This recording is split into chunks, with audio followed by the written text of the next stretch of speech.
A suggestion: get a clean sheet of paper and begin to write your answers to this question. The question is, how can I do what I do for more people? With less work and for a better price? If you cannot think of anything, keep thinking. This is a very important question. This question, if answered and acted upon, makes people millionaires, even billionaires. That is why Rich Dad called it the $1 million question. In the next chapter, I will be going into the power of your mind as a tool of leverage. Being able to answer questions such as this one is vital to being able to retire young and retire rich. Chapter 5. The leverage of your mind. Why some people can and some people can't. In Rich Dad's Guide to Investing, I wrote of a lesson with Rich Dad that is worth repeating. The lesson begins with Rich Dad, his son, and me walking along a piece of beautiful beachfront property. Rich Dad stopped, pointed, and said, "I just bought this piece of land." I was surprised that he could afford to buy such an expensive piece of property. Although I was relatively young, I did know that oceanfront property in Hawaii was expensive. Since my Rich Dad was not yet rich, I wondered how he could afford such an investment. Rich Dad was about to share with me a very big secret on how he could afford investments he could not afford. It was one of the secrets that made him rich. A different reality. Simply said, my Rich Dad could afford an expensive piece of land, even though he did not have much money at the time, because he made affording it a part of his reality. My poor dad, although he earned more money at that time, would have said, "I can't afford it," because the idea of buying such an expensive piece of real estate was outside his reality. A most important lesson. Over the years, Rich Dad taught me many important lessons that radically affected the direction and outcome of my life. This lesson on the power of a person's reality is one of the most important. For those of you who read Rich Dad Poor Dad, you may recall that he forbade his son and me from saying the words, "I can't afford it." Rich Dad understood the power of a person's reality. His lesson behind his lesson was, what you think is real is your reality. Being a religious man, Rich Dad often quoted the passage from the Gospel of John in the New Testament, "And the Word became flesh." He would put that passage into more everyday terms so we as young boys could understand it. He constantly said to Mike and me, "What, and the Word became flesh, means is that whatever you think and say is real becomes your reality." When he came across that beautiful piece of oceanfront property, he refused to say, "I can't afford it," even though he did not have the money at that time. Instead, he spent months coming up with a plan on how he could afford it. He worked hard at taking what was outside his reality and making it a part of his reality. It was not money that made my Rich Dad richer. It was his ability to expand his reality that ultimately made him richer and richer. Is investing risky? People often say, investing is risky. To them, that idea is real, and because they think it is real, it becomes their reality, even though investing does not have to be risky. While there is always risk, just as there is risk in crossing a street or riding a bicycle, the acts themselves do not have to be risky. So many people think investing is risky because they think their ideas are real. A noted investment advisor from a famous bank and I were being interviewed on a radio program. The noted advisor was brought in to challenge the ideas I wrote about in Rich Dad Poor Dad. He started out by saying, Robert Kiyosaki states that people should start. Why the Wright brothers were right. Rich Dad told his son and me about his trip to Kitty Hawk, North Carolina. He went there while on leave from the military in World War II. He said, "Boys, someday you need to go to Kitty Hawk and see just how smart Orville and Wilbur Wright were." The brothers knew there were risks in being the first to fly, but they were not risky.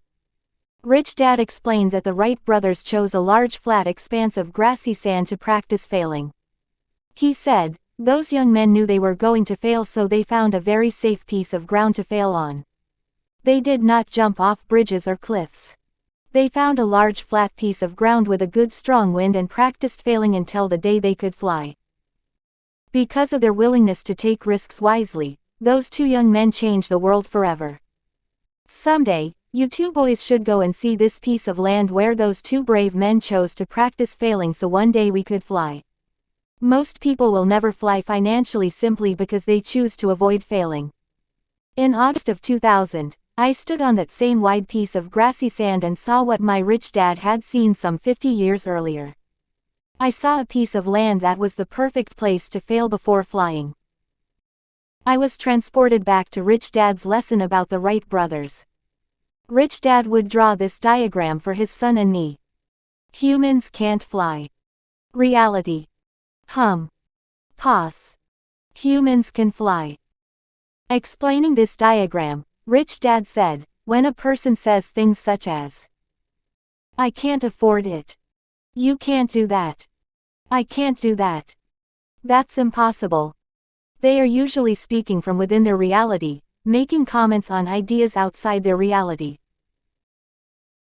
He would continue, when the Wright brothers announced that they were going to be the first humans to fly, many people said, humans can never fly. In fact, one of the people who said that was their own father, a respected man of the church. The reason so many people said, humans will never fly, was because that idea was outside the border of the known reality of most people at that time. But that idea was not outside the realm of possibility for the Wright brothers, and they spent years working on making the possibility a reality. When it came to money, that is the same thing Rich Dad did and my poor dad did not do.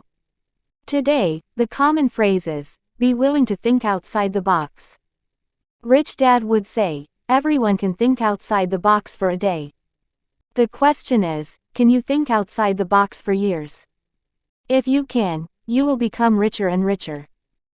When I later said to that financial advisor that I was willing to fail 9 out of 10 times in business just because the rewards far outweighed the risks, I doubt he heard me. He really did not hear me when I said, I started the businesses knowing that I was probably going to fail. I did not think I would be successful, yet I knew I had to start failing. That kind of thinking did not seem to be a part of his thinking. The point here is not who is right or who is wrong. The point to be made here is that our realities are different.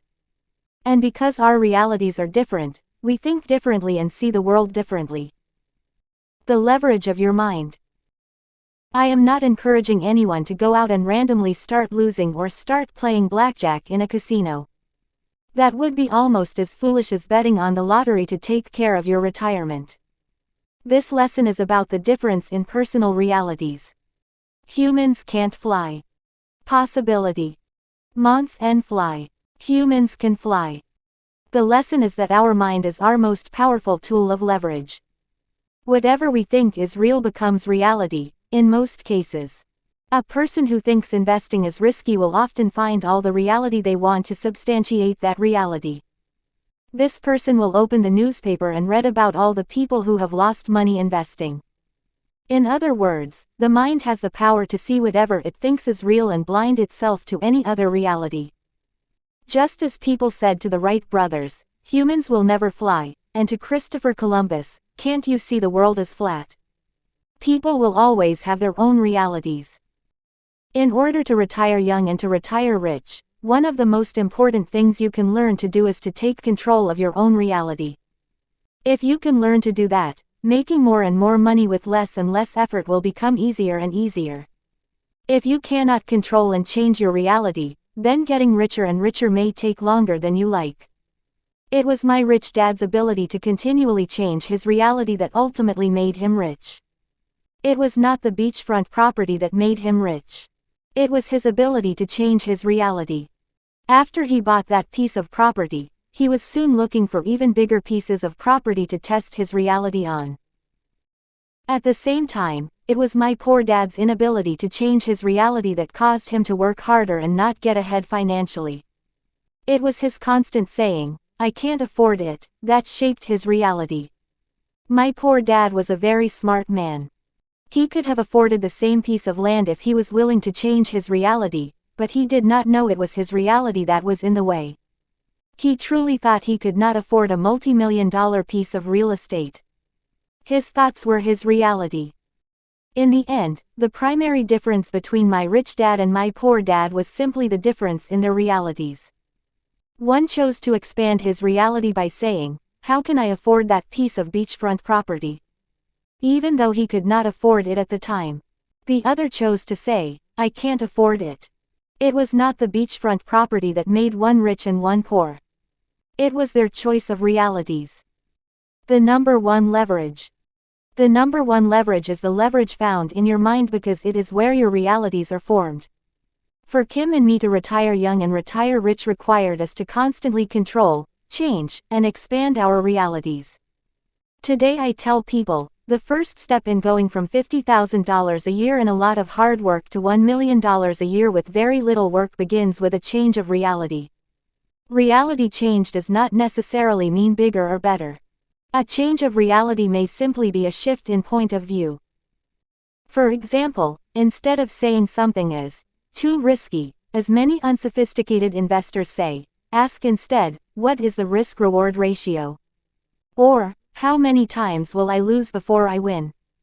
Instead of saying, that piece of land is too expensive, read a book about a person who could afford that piece of land, or ask someone who could afford that piece of land and find out how they could afford it. The important thing is not the land, but the change in your reality. Why one dad got richer and one dad got poorer. Rich dad had the ability to continually change, control, and expand his reality. And because he could continually expand his reality, he became richer and richer while working less and less. My poor dad, on the other hand, chose to live within his reality. My poor dad lived in a world of what he thought was real and it was the only reality possible for him. That is why he worked harder and harder and retired poor. He had one fixed reality, and he did not know how to control, change, or expand it. Instead of changing his reality, he kept making statements such as, "I can't afford it, I'll never be rich, I'm not interested in money, when I retire, my income will go down." His words became his life's reality. If you want to retire young and retire rich, you may need to change and expand your reality and make expanding and changing your reality a habit. As my rich dad constantly reminded his son and me, your thoughts and words do become flesh. Outside our reality for years. Sitting on the cold Canadian mountain that New Year's Eve, I realized I needed to be willing to think thoughts outside my reality, and continue to think those thoughts until those ideas from the realm of possibility became my reality. Just as the Wright brothers spent years being willing to live outside the reality of most people, Kim, Larry, and I also had to live outside the reality of most people for years. In fact, we had to live outside our own reality for years. We often got into arguments with other people, and were occasionally criticized for being dreamers, foolish, reckless, or risky.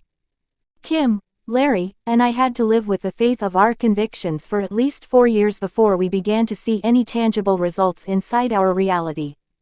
In other words, it took 4 to 8 years to push our reality out to our goals that were found in the realm of possibility. Today when people ask me what it takes to be rich, I say, it takes the ability to expand your reality. If you are not willing to expand your reality, getting rich may take a very long time. A suggestion. One way Rich Dad had his son and me expand our realities was through reading biographies of people who lived the lives we wanted to live. For example, Rich Dad had us read the biographies of John D. Rockefeller and Henry Ford. More recently, I have read books by or about Bill Gates, Richard Branson, Steve Jobs, and others. When I run into people who say, "I'm too old," I ask them if they would be willing to read the story of Colonel Sanders, a man who did not start becoming rich until he was in his 60s. When I hear a woman say, "I can't get ahead because it's a man's world," I ask her if she has read the story of Anita Roddick, founder of The Body Shop. When people say they are too young, I ask them to read about Bill Gates, a person who became the richest man in the world in his early 30s. If those stories do not expand their realities, I doubt if anything will. Another great book is Body for Life by Bill Phillips. A friend recommended I read it because he saw my waistline growing. Bill Phillips says many of the same things my rich dad taught me, but his subject is physical health, and Rich Dad's subject was fiscal wealth. Regardless of the subject, I found the process to be the same. For example, Bill Phillips writes about finding the reasons for losing weight before beginning to lose weight. Rich Dad called it the why. Bill Phillips has an excellent section on dreams versus goals and why both are important to the process. Yet the subjects in which I found the closest correlation between being healthy and being wealthy had to do with eating and going beyond your reality. Bill Phillips encourages people to eat more, not less. He recommends eating 6 meals a day if you want to lose weight, gain strength, and get your health back.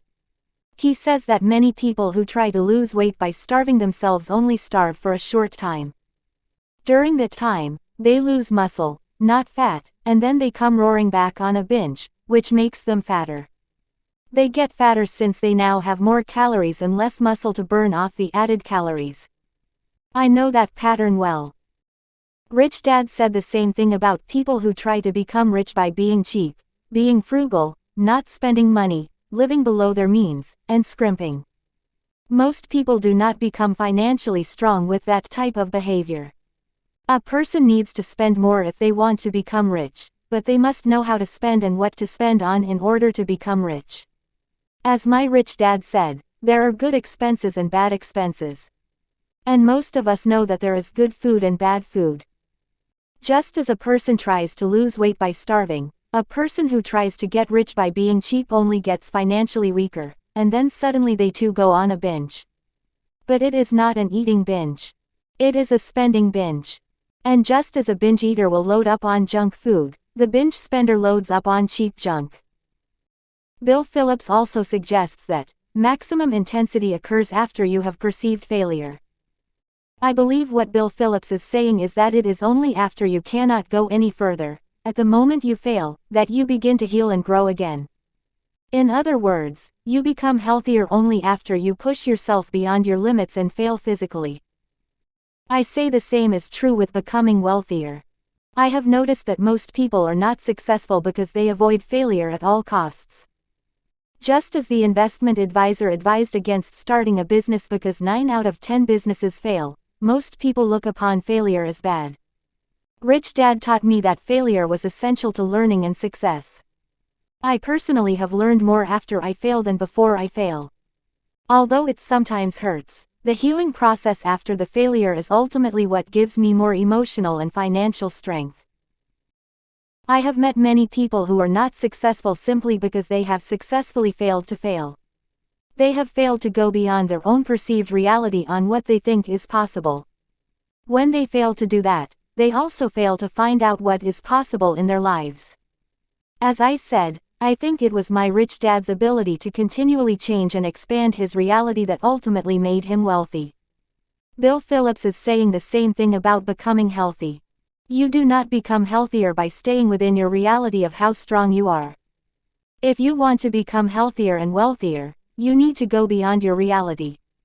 You need to live your life in the realm of new possibilities.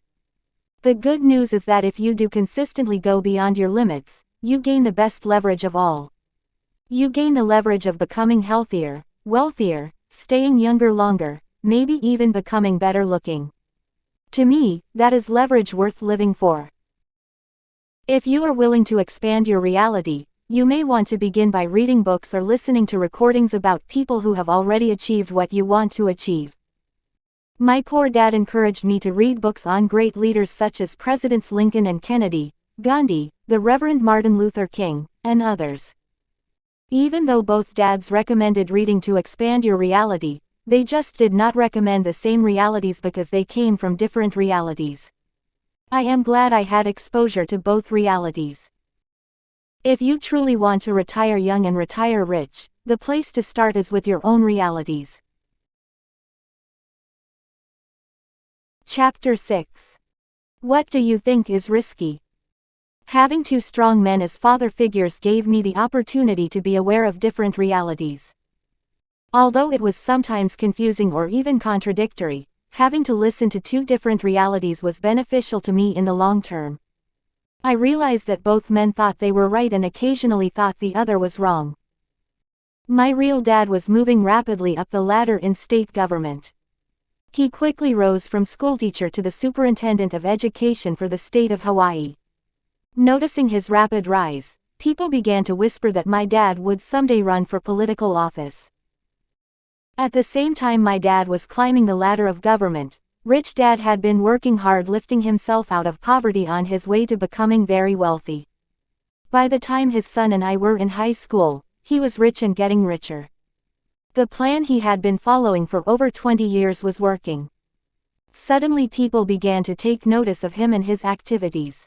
He was no longer this obscure figure that no one knew about. People now began to wonder who this person was who was suddenly buying trophy properties in Hawaii. Rich Dad was a man who started with nothing, had a long-term plan, worked his plan, and was now coming on the radar screen of the rich and powerful of Hawaii. In his 40s, Rich Dad made his move from the small town where we lived and made a play for several large blocks of land on Waikiki Beach.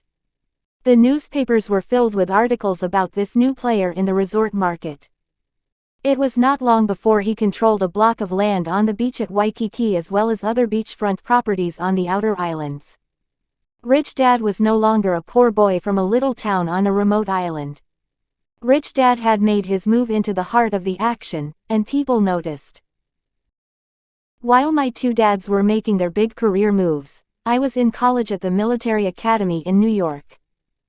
Mike, now the son of a rich man, lived in a penthouse apartment right on Waikiki Beach while he attended the University of Hawaii and was being groomed to run his father's growing empire. It sounded impressive that he lived in a penthouse apartment, but in reality, Mike was running the hotel the penthouse was in while attending school. While at home for Christmas break, Mike and I were in Rich Dad's office discussing what we had learned at school and the new people we had met. Having met young men from all over the country, I made this comment to Mike and Rich Dad: I have noticed how differently people think about money. I have met kids from very wealthy families and kids from very poor families. Even though most of the kids at school are academically bright, the poor and middle class do seem to think differently from the kids that come from rich families. Rich Dad's response to my last statement was swift. They don't think differently, he said. They think exactly the opposite. Sitting at his desk, he grasped his yellow legal tablet and wrote down the following comparison. Opposite thinking. Middle class rich. Job security building businesses, a big house, apartment houses, saving money, investing money. The rich are greedy. The rich are generous. After he had finished writing, Rich Dad looked back up at me and said, "Your reality is defined by what you think is smart and what you think is risky." Looking at his comparison, I asked, "You mean the middle class thinks job security is smart and building a business is risky?" I knew this reality well because it was the reality of my poor dad. "That is correct," said Rich Dad. "And what else about job security?" I thought for a while and drew a blank. "I don't know what you're looking for," I replied. "It is true that my dad and many people think that having a safe, secure job is smart. What am I missing?" "You're missing my reality," said Rich Dad. "I said to you that the middle class and poor don't just think differently. I said they think exactly the opposite. So what is my opposite reality?" Suddenly more of Rich Dad's reality crept into my reality. "You mean to say that you think building a business is smart and job security is risky? Is that what you mean by opposite?" I asked. Rich Dad nodded his head. "You mean you don't think building a business is risky?" I asked. Rich Dad shook his head and said, "No. Learning to build a business is like learning anything else. I think clinging to job security all your life is a lot riskier than taking the risk to learn to build a business. One risk is short-term and one risk lasts a lifetime." This was the late 1960s. We did not yet know of the word downsizing.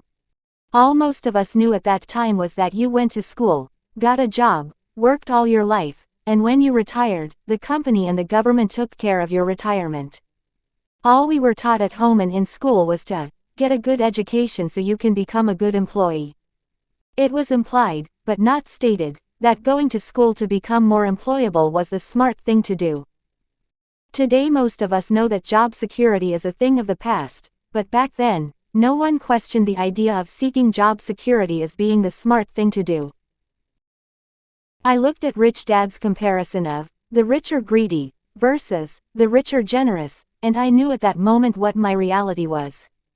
In my family, the rich were considered cold-hearted, greedy people who were only interested in money and did not care about poor people. Pointing at his list, Rich Dad said, "Do you understand the difference in thinking?" "The thinking is opposite," I said softly. "It is beyond just different. That is why it is often so hard for people to become rich. Becoming rich requires more than just thinking differently." Rich Dad nodded and let that idea settle in. If you want to become rich, you may need to learn to think exactly opposite of the way you think now.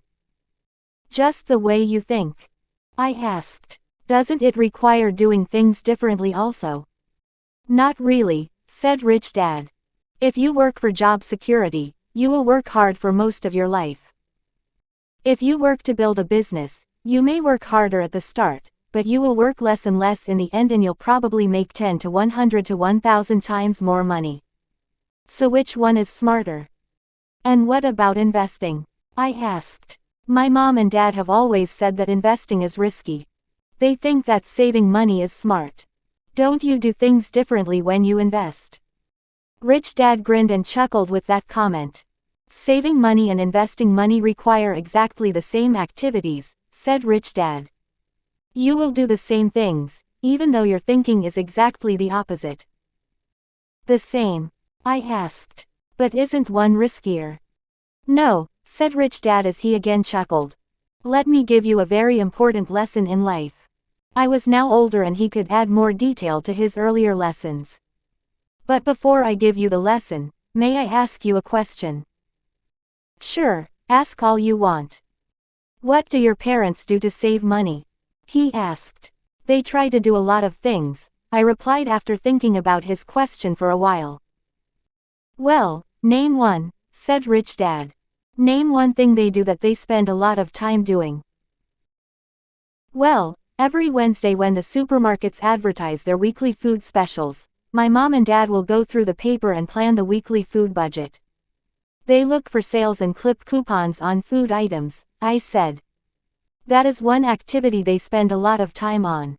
In fact, our diet at home is based upon what is on sale at the supermarket. Then what did they do?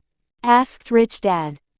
Then they drive around town to the different supermarkets and buy the items they found advertised on sale, I replied. They say they save a lot of money shopping for food on sale. I don't doubt they do, said Rich Dad. And do they shop for clothes on sale?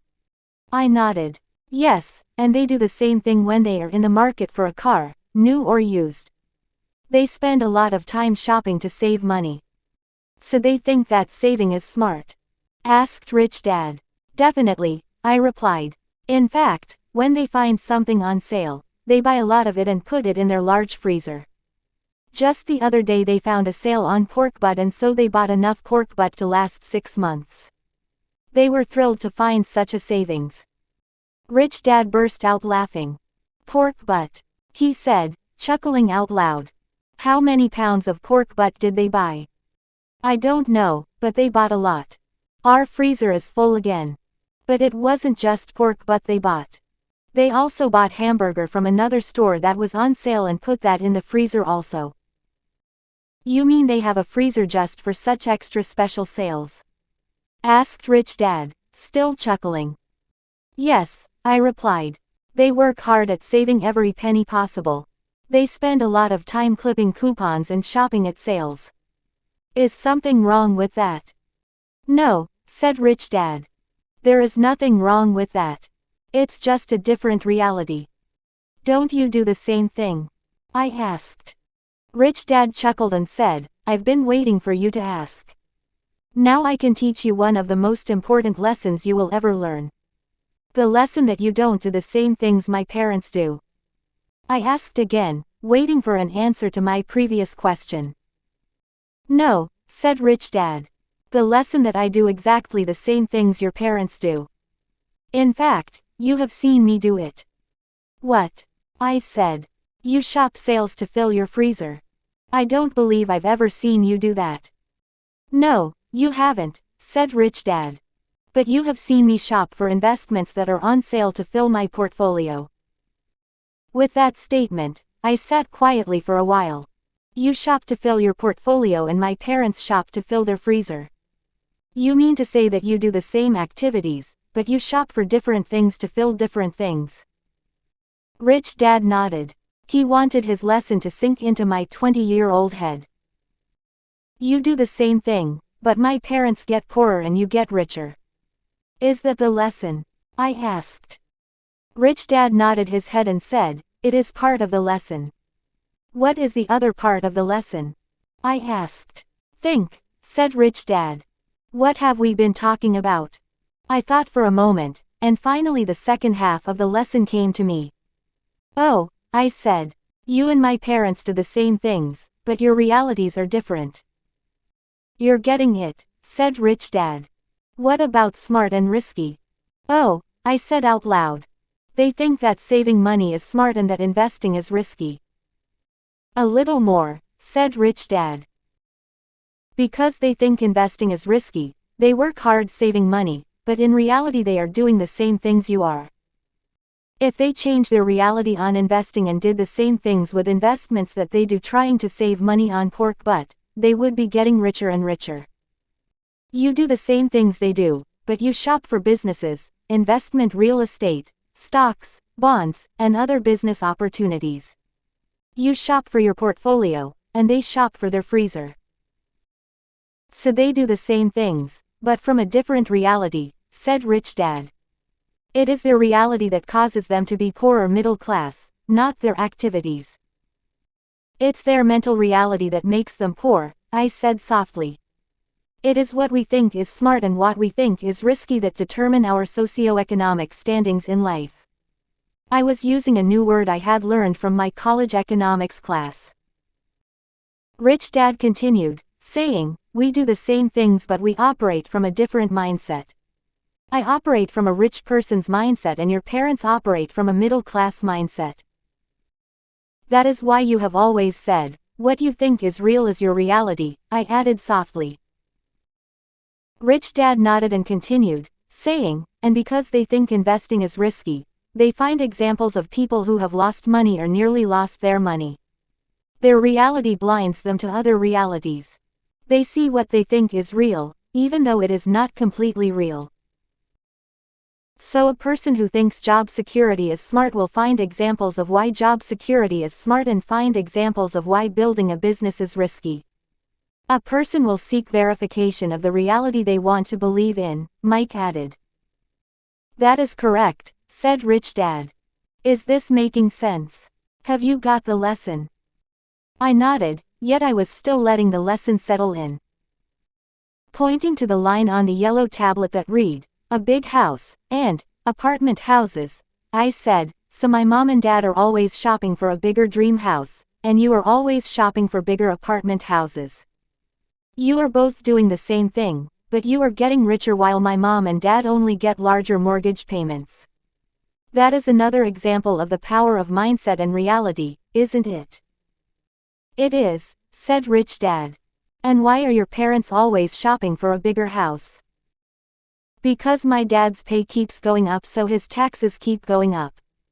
His accountant tells him to buy a bigger house because he gets a bigger tax write-off for larger mortgage payments, I replied. And he thinks that is smart, doesn't he? Asked Rich Dad. He thinks it's smart because he believes his house is an asset and he gets a great tax break from the government. I nodded and added, and they think that buying apartment houses is risky. We both get the same tax breaks except that my tax breaks make me richer, and your mom and dad's tax breaks make them struggle more and work harder. I have tax breaks for good debt, which is debt that makes me richer, and your mom and dad acquire tax breaks for bad debt. Now do you understand how smart and risky determine a person's reality? Asked Rich Dad. Both Mike and I nodded. I understand it better now, said Mike. But what about the last line? I asked, pointing to, the rich are greedy, and, the rich are generous. First of all, you do not have to be rich or poor to be greedy or generous. The world is filled with poor people who are greedy just as there are poor people who are generous, and vice versa, said Rich Dad. And as I have always said to you, There are many ways to become rich. You can increase your wealth by being cheap, but the problem is you are still cheap at the end of the day. You can become rich by marrying someone for money, which is a very popular sport, but we also know what that makes you. You can become rich by being a crook, but why risk going to jail when it is so much easier to get rich out of jail? And you can get rich by being lucky, but the problem is you have to count on luck rather than your intelligence when you want to become richer. I had heard this many times before. At this time, I really wanted further clarification on how to become rich by being generous, so I pressed by asking, so what about the differences between the rich or greedy and the rich or generous? Do you remember me telling you boys about doing more and more with less and less? Rich Dad asked in response to my question. We both nodded to his question. Well, doing more and more with less and less is one form of being generous. In fact, the easiest way to become rich is by being generous, said Rich Dad. You mean to become rich by serving more people, said Mike. That is correct, Rich Dad said. Anytime I want to earn more money, all I have to do is ask myself how I can serve more people.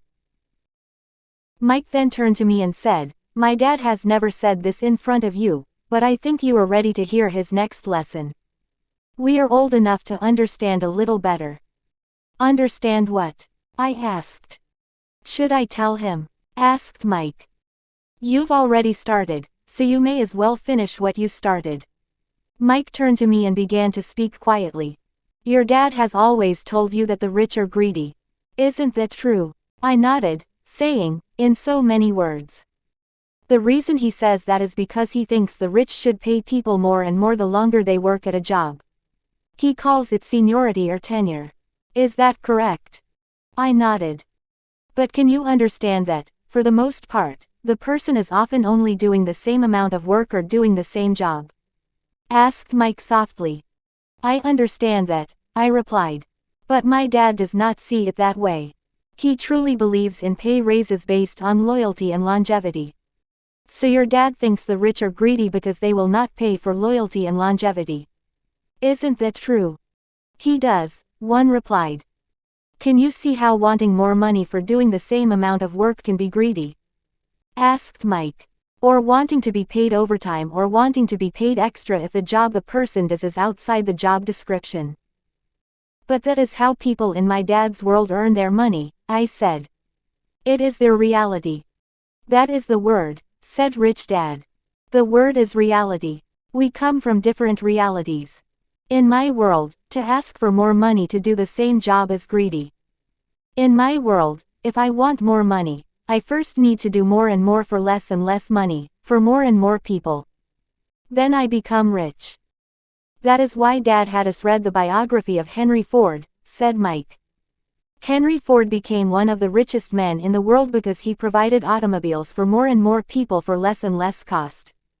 From my dad's point of view, Henry Ford was a very generous man. Yet many other people think he was greedy because, from their reality, he exploited the workers. The conflict comes because of a different reality.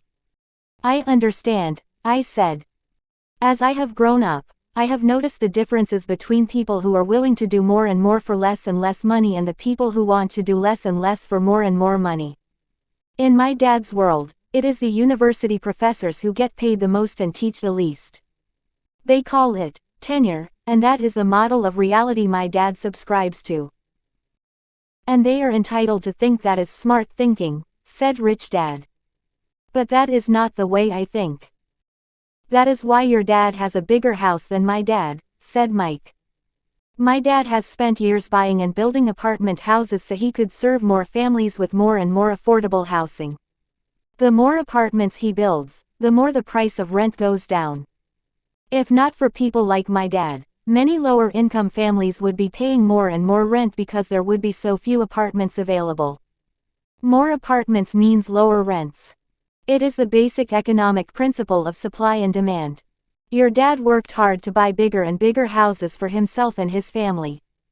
He provides houses for no one else, and yet he continues to think that the rich are greedy. It is your dad's reality, but it is not my dad's reality. I sat there silently grateful that Mike and his dad had been as gentle as possible with me on this subject.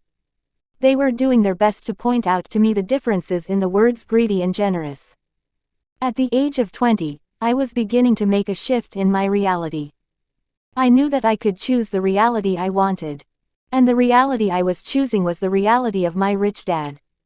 And that reality was that many of the rich were generous. I knew that from here on in, if I wanted to become richer, I first needed to find out how to be more generous.